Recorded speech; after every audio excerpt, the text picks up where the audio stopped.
Assalamualaikum everyone. This is again your registered social worker, Maika Diselan Yasin. So I'm very sorry talaga, very late na ako naka-upload. But then again, thank you so much for waiting. So ang pag-uusapan naman natin for today is yung most requested talaga na mga 10 to 20 people na ang nag-request sa akin ito na how group affect change. So paano daw nakaka-apekto ang group sa pagbabago? Yun yung change na tinatawag natin, 'di ba?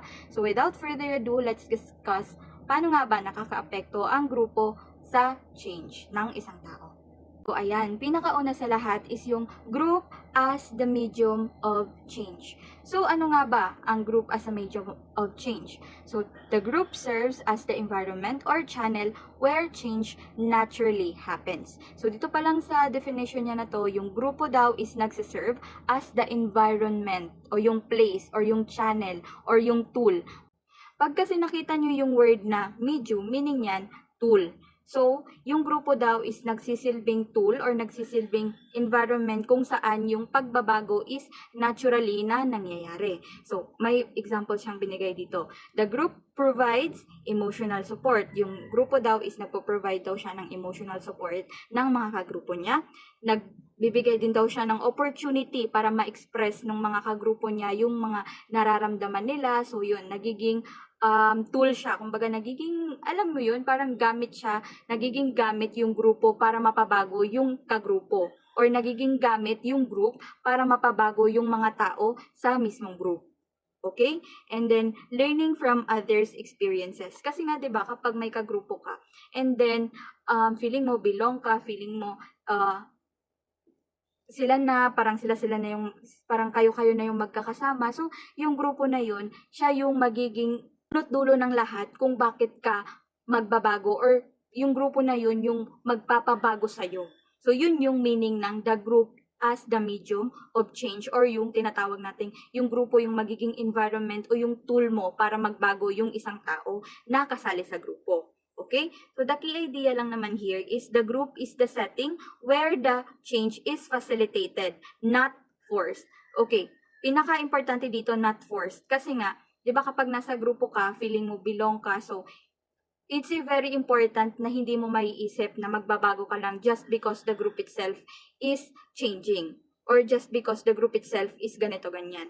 So, ang group as a medium of change is yung grupo na mismo yung magpapabago sa'yo, hindi sa pilitan, kundi parang may engage ka na sa kanila kasi nga nandun yung nakakapag-express ka ng mga feelings na nararamdaman mo or nagkakaroon ka ng emotional support sa mga ka-groupmates mo, and then nagle-learn ka din from other experiences na maiisip mo na ay hindi lang pala ako nag-iisa, hindi lang ako yung nakakaranas nito, marami din pala kami. So yung grupo na yun yung magiging tool mo para magbago ka. Kasi nga, nararamdaman mo na nararamdaman ka nila at nakikita ka nila. So, example natin, yung ginawa ko na GC. Gusto ko yung group na yun is maging medium of change nyo. Yung GC ha, yung GC yung magiging medium of change nyo para maging ma-aware kayo na ay hindi lang pala ko yung nahihirapan mag-review, na hindi lang pala ko yung nagsistress, hindi lang ako yung napapressure kasi marami kayo. So, yung grupo na yun, yung GC natin na yun, yun yung medium of change. So, I really hope na na-understand nyo yan. Okay? So, mag-proceed tayo sa may example pa pala. So, bigyan natin ng real life example.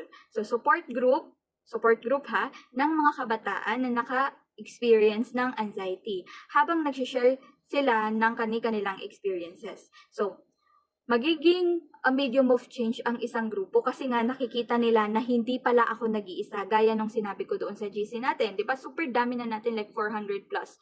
So makikita nyo na hindi lang kayo yung struggle mag-review, hindi lang kayo yung nahihirapan, hindi lang kayo yung naghahanap ng mga resources kasi madami kayo. So matatawag ko kayo doon na group kasi super dami nyo, and then nagiging way yung GC na yun para makapag-communicate kayo, para masabi nyo yung mga hinanahikit nyo sa buhay, yung mga hinanaing nyo na hindi nyo masabi-sabi sa iba just because hindi nila kayo may intindihan. And yung GC natin na yun, may intindihan nila kayo kasi nga magkakaparehas kayo, lahat kayo nagre-review, and then same kayo ng goal, makapasa sa board examination. So, 'di ba?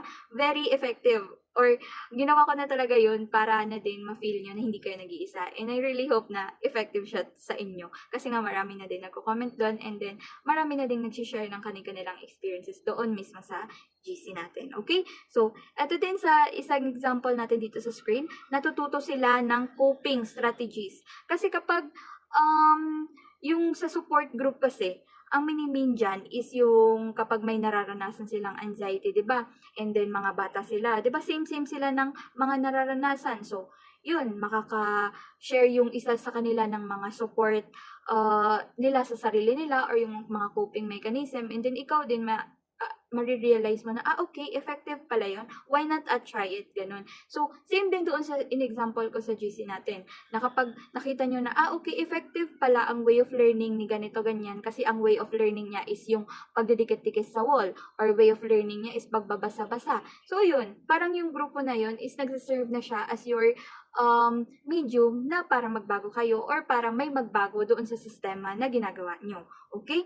Dito din talaga, lastly, is change happens indirectly dahil sa environment ng grupo. Indirectly, kasi hindi naman sinasabi ng GC sa inyo na, okay, ganito gawin nyo, Hindi siya nag-i-enforce ng ganun. Ang ginagawa ng GC na yun is, binibigyan niya kayo ng platform para ipakita nyo yung mga nararamdaman nyo or para maipakita nyo sa iba na ganito kayo or ganito kayo. Pero hindi siya sa pilitan, di ba? Hindi ko naman kayo pinipilit na mag-chat kayo sa GC, kailangan ganito kayo, kailangan cooperative kayo, ganito, ganyan. No, I'm not doing that for you. And also, the GC is not very strict sa inyo. Nasa sa inyo na yun kung mag-share kayo doon, or nasa sa inyo na yun kung sasabihin nyo ba doon yung hinanaing nyo. And also, it also gives me the platform na kausapin kayo indirectly, and then doon din nyo ko nahanap na, okay, si Ma'am Maika, ganito yung sinasabi niya sa amin, and yung grupo na yun is nagsiserve as your safe space para masabi nyo yung mga hindi nyo masabi-sabi sa iba. Kasi pare-parehas kayo ng goal. Okay? So, I really hope na na-understand nyo yan. Mag-proceed na tayo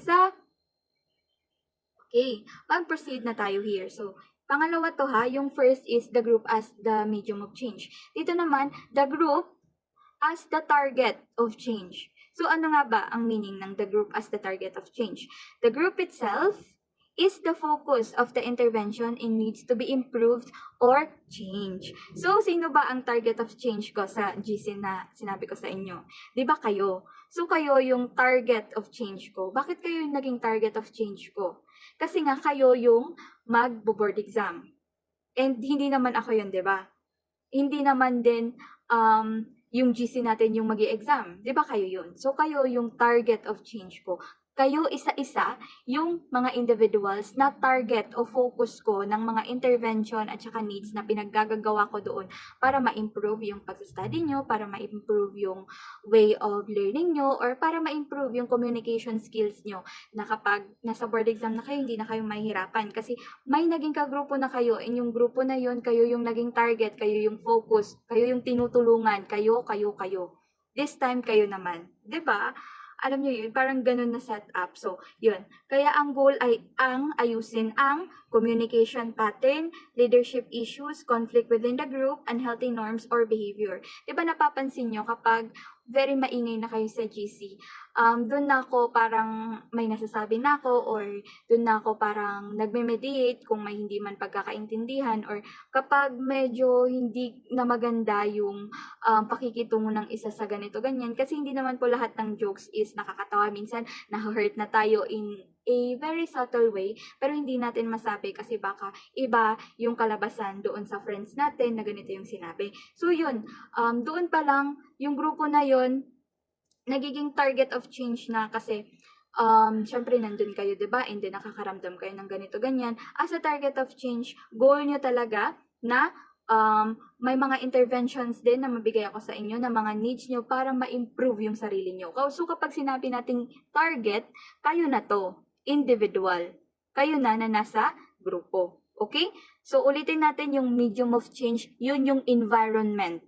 Okay? Yun yung GC. Yung target, kayo yun. Kayo yung target ko doon mismo sa group.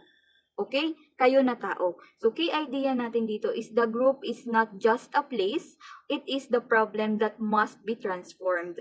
Yun. So, kayo daw na grupo, kayo yung target. So, hindi lang siya mismong place, it is the problem o ito daw yung problema na kaya nating i-transform or kaya nating i-improve pa. Kung may paraan pa para ma-improve ko kayo, gagawin natin yung before kayo mag-board exam. So, isipin nyo lang, medium of change, yun yung tool or yung gamit para magbago yung isang group. And then yung target of change, kayo yung individual na babaguhin ng grupo. Kayo yun. Sa lahat ng 400 plus na nasa GC, kayo yung mga target of change. O kayo yung tina-target ng group para mabago kayo isa-isa. Okay? So, magbigay naman tayo ng isa pang example dito. Real life example niya is yung isang classroom na may bullying or poor participation. So, ang intervention na gagawin natin dyan is group rule setting, team building activities, conflict resolution sessions. Kasi nga, based nga kasi dito sa situation, may bullying at saka poor participation. So, sino nga ba yung nambubully?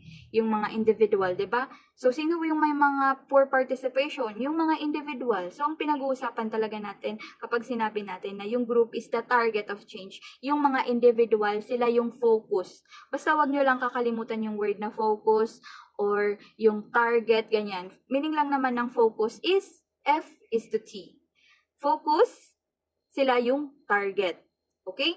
Kasi nga, change happens when the whole group improves. So, nagkakaroon daw ng change kapag yung whole group o yung grupo mismo is nag-improve. So, yun yung sinasabi natin. Kaya kayo naging target of change as individuals kasi kapag nagbago yung isang grupo, meaning nag-improve din kayo. Okay? So, yan. Proceed naman tayo sa isang group. So, here naman dito yung group as the agent of change. Ito yung pangatlo. So, the group activity influences and causes change in its member. So, through peer pressure, encouragement, and support, role modeling. So, ito daw naman, dito na, kung yung medium of change, siya yung GC natin, siya yung tool, yung environment kung saan magiging makaka-express kayo ng mga hinanain nyo sa buhay. And then yung target of change, kayo yon as individuals, kayo yung tina-target ng group. Yung group as agent of change naman, yan na yung malawakan na. Yung grupo na daw mismo, yung actively na nagiging dahilan at nagkukos ng pagbabago sa mga members. Okay? Kasi nga, magkakaroon na kayo ng peer pressure. Ano ba yung tinatawag nating peer pressure? Yung parang kapag hindi ka nagbago, hindi nakikita mo sila na nagbabago yung mga group mo or yung mga kagrupo mo, sasabihin mo na, ay, parang napapag-iwanan na ako. So, kailangan kong magbago. Kasi yung grupo na to, very accommodating, very active, very determined na makapasa sa board exam. So, ganito, ganyan, ganito dapat yung gagawin ko. Yun yung positive peer pressure. And then, syempre, kung may positive, dapat may negative din. So, ang mangyayari niyan, kapag may negative pressure, baka sabihin mo, ay, yung gagaling na nila. So, paano ba to? Bakit parang napapag-iwanan na ako or ganito, ganyan? Pero yung negative na yun, pwede siyang maging positive. Kasi kapag nakikita mo na napapag-iwanan ka na, yung group na yun, pwede silang mag-encourage sa'yo na, ay, okay, alam namin you feel left out, ganito, ganyan. But then again, kaya nga tayo naging grupo para magtulungan tayo. So, yun, into, syempre, negative connotation na yun sa'yo, negative mindset na yung nasa iyo, di ba? Pwede siyang, possible pa siya na maging positive. So, wag kang mawawalan ng pag-asa. Or wag kayong mapapressure kapag nakikita niyo yung peer pressure kasi it could be positive and it could be negative. And then kapag naging negative yung mindset mo, pwede natin siyang i-transfer into positive peer pressure. Okay? So, yun. Encouragement and support. Syempre, as an agent of change, nandun kayo para ma-encourage din yung mga kasama nyo and then supportahan nyo din sila sa kung anong mga pinagdadaanan nila sa buhay, sa kung anong sinishare nila, sa kung anong gusto nila. Kasi nga, nandun kayo as a agent of change. Kayo na mismo yung, kumbaga, gagalaw or kayo na mismo yung magkukusa na baguhin yung mga kagrupo nyo. Parang ganun. Or role modeling. Ito din yung sinasabi ko sa inyo na, di ba nandun ako sa GC, I'm there para makita nyo na hindi kayo need na maging cum laude, hindi nyo need na maging pinakamatalino, hindi nyo need na maging the best kayo sa review center para pumasa sa board exam. Hindi po ganun. Kasi, nandun ako para ipakita sa inyo na papasa kayo kahit na konti lang yung review days nyo, kahit na wala kayo sa mga loudest, kahit na hindi kayo super talino. And yun yung sinasabi natin na role modeling. So, yung grupo na yun ay made that para maging agent of change na din siya sa inyo na kahit nawala ako doon, kahit na hindi ko kayo nasusupervise, alam kong may group na gagabay sa inyo. Alam kong may group na magpapakita sa inyo na hindi kayo nag-iisa. And that group itself will be the agent of change na magpapabago mismo sa inyo. Kahit nawala ako, kahit nawala yung iba, basta yung nakikita nyo lang yung grupo na yun, masasabi nyo na kailangan kong pumasa para mapasali ako doon sa mga RSW na papasa doon sa mga ka-groupmates ko or doon sa mga kasamahan ko doon sa GC natin. Okay? So, ayan. Key idea natin is the group o yung grupo daw is nag-a-act or sila na yung gumagalaw as driving force that shapes behavior and attitude. Kapag sinabi nating driving force, sila daw yung parang nagpo-pull sa'yo or parang nagiging reason mo para change yung pag-uugali mo or yung mga attitudes or yung mga mindset mo sa life. So yun, sila yung nagiging agent of change. Diba? Kung iintindihin lang talaga natin yung very reason kung bakit may GC tayo, kung bakit kailangan natin ng emotional support, ng mga peer support, ganito, ganyan. Doon natin may example, pinaka-great example talaga niya, yung mga changes na to dito sa group itself. So, unang-una, group as a medium of change, sila yung environment, sila yung reason kung bakit tayo magbabago. Sila yung tool doon tayo magbabago. Parang place siya, kumbaga. And then yung target of change, kayo yun as an individual na kailangan magbago. Kayo yung target ng pagbabago. Okay? And then yung agent of change, kayo naman yung driving force o yung reason ng isang tao para magbago sila. Grabe talaga. 'Di ba? So, yun. Next naman tayo, real life example niya is, isang peer group na focus daw nila is pagre-review sa board exam. Dahil sa influence nila, nagiging disciplined ka. Kasi nga, nakikita mo na disiplinado sila. So, sabi mo sa sarili mo, uy, bakit parang ako lang ang ligwak dito? So, hindi ako pwedeng ako lang. Dapat pare-pares kami. So, yun, mapipilitan ka na lang daw mag-aral. Kasi nakikita mo na may sinesend sila na parang mga ABCD, diba? I'm very happy talaga na ganun yung ginagawa nyo sa GC natin. And may nagsisend din ng mga reviewers and ganito, ganyan. So, yun yung reason somehow na napipilitan kang mag-aral even though ayaw mo. Kasi the group itself is the agent of change or yung reason or yung driving force mo para maka-gain ka ng mga knowledge or para madisiplina mo din yung sarili mo na mag-study for the board exam. So, next naman dito is nagkakaroon ka ng motivation. Hindi na natin may pagkakaila na kapag marami kang nakikitang nagsa-study or marami kang nakikitang nagsisend ng mga pictures sa GC na the way nila of studying, ganito, ganyan, you gain or nagkakaroon ka ng motivation para mag-study din kasi naiisip mo na kung kaya nila, why not me? Kung nakakapag-study sila na may trabaho sila and then ako na nandito lang sa bahay, walang ginagawa, nagtitiktok lang, why not I do studying also para na din hindi ko masisi yung sarili ko. So parang ganun. Yung GC na yun serves as the agent of change or the driving force para hindi kayo ma-left out, para alam nyo na may mga ibang tao din na kagaya nyo na nagsa-study and nagsa-struggle din along the way. And that struggle itself and that sacrifices na gagawin nyo for this month, kasi 3 months na lang, malapit ng board exam, diba? Yung sacrifices and also the hardship, pressure, everything else na mararamdaman nyo for that 3 months will be very worth it kapag nakita nyo na yung name nyo na nasa list na ng passers for the registered social workers, inshallah, this September 2026. So, sinasabi din dito na change happens because the group pushes or influence you. So, yun. Sinabi na nga natin, ang keyword dito sa agent of change is the driving force na ginagawa ng grupo sa'yo na nakakapag-impluensya or nagpupush sa'yo talaga to influence you na gawin yung pagbabago or gawin yung improvement na kailangan mo para na din mapasali ka sa kanila or para na din mas ma-improve mo pa yung sarili mo and then magbago ka na as on the process. So, I really hope na na-understand yun yung pagkakaibahan ng the group as the medium of change. Diba? Sabi ko nga, yung medium environment or yung channel mo or yung GC natin para magbago kayo. Yung group as the target of change, kayo yon as an individual. 400 plus kayo yung mga target or yung mga focus. Yun yung tandaan nyo. Kayo yung focus ng group na baguhin. Kaya siya naging target of change. And then, the third is yung the group itself is the agent of change. Kumbaga, yung grupo na mismo yung magpapadisiplina sa inyo, yung grupo na mismo yung magpupush sa inyo na magbago kayo or gawin nyo yung mga kailangan yung gawin this board examination para wala kayong pagsisihan kapag lumabas na ang board exam. Okay? So, proceed naman ay, okay. So, yun lang pala. So, thank you very much for listening and I really, really hope na may natutunan kayo for today's sessions and thank you so much for waiting. Yun lang. See you on the other side, future social workers. Bye-bye!